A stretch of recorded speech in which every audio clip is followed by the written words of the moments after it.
I'm going to be talking about the conventions used in horror. First of all, conventions like sound.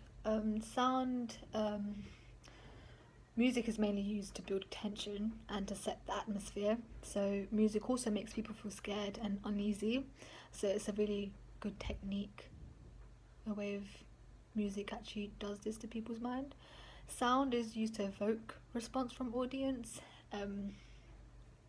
Different types of sound, because there are music in this soundtracks. So yeah, for example, common like soundtracks and things used in um, horror movies and trailers and everything is heartbeats, crashes, screams, heavy beating, a lot of footsteps.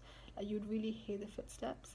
Um, Non-diegetic noise, high pitched strings and keys of like violins, and which is used in the movie Psycho.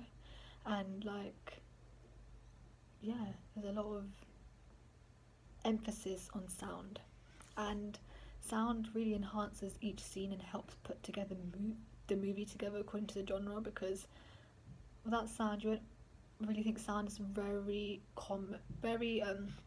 significant element in any movie, because without that then you ain't getting anywhere, because people are not going to understand it or want to watch it, because it brings it all together. It's a little vibe.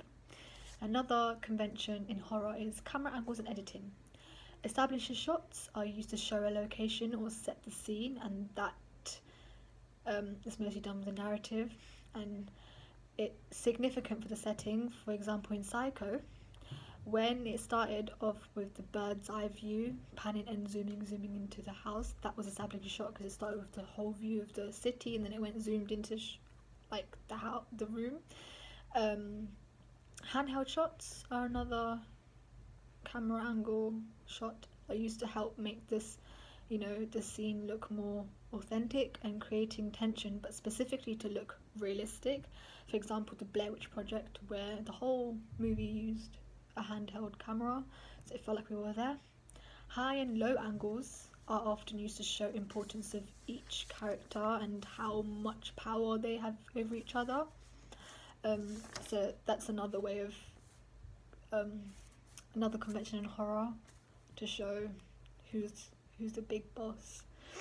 And point of view shots are used to make the audience feel like they are part of the movie. This can come in with jump scares as well. There are also a lot of close-ups in horror to highlight the fears of the protagonist, like in Psycho, the shower scene when it really zooms into Marion, when she's getting stabbed, like you can see her face and how like she's scared that she's basically dying. And another convention in horror, themes. So horror movies come in various types of themes. So I'm going to list you some.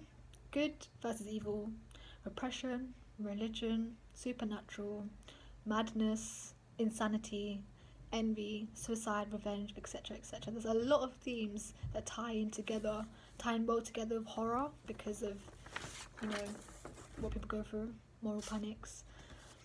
Another convention is mise en scène. Locations in horror are usually like isolated places or dark locations, such as alleyways, forests, dungeons, haunted houses, which have like a bad past. But it's not always that case. It could be the houses, it could be, a lot of places, churches, graveyards.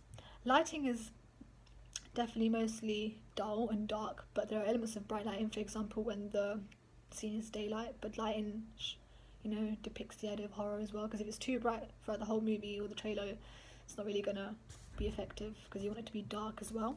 Costume depends on the movie, so dark clothes, white clothes, dirty clothes. White clothes obviously connote a widow, or it can subvert, and there could be also like natural clothing, like casual outfits. Another convention is iconography. Specific items represent horror movies and are often used in horror movies. For example, skulls, knife, which is in Psycho, light and dark, basically every movie, chainsaw, masks, which is in the movie Scream, and the next convention is character types. So that you have the main protagonist, you often who's a victim, or the hero, the villain, whether it's a monster, a supernatural, just a normal person, a creature, a serial killer, and it just goes on. And the stupid, immoral teenager that always gets killed. There's mostly in a lot of horror films. The final girl who survives the end of the movie. The non-believer who's always so confident that there's nothing there but ends up being killed. So the basic narrative structure is there is always a hero and villain. Usually the hero must go on a quest to kill and solve the problems in order to save everyone, and the damsel in distress and everything. And the villain either dies or is still alive in the end, because, you know, sometimes you think they're dead, but think again. So they're the conventions used in horror.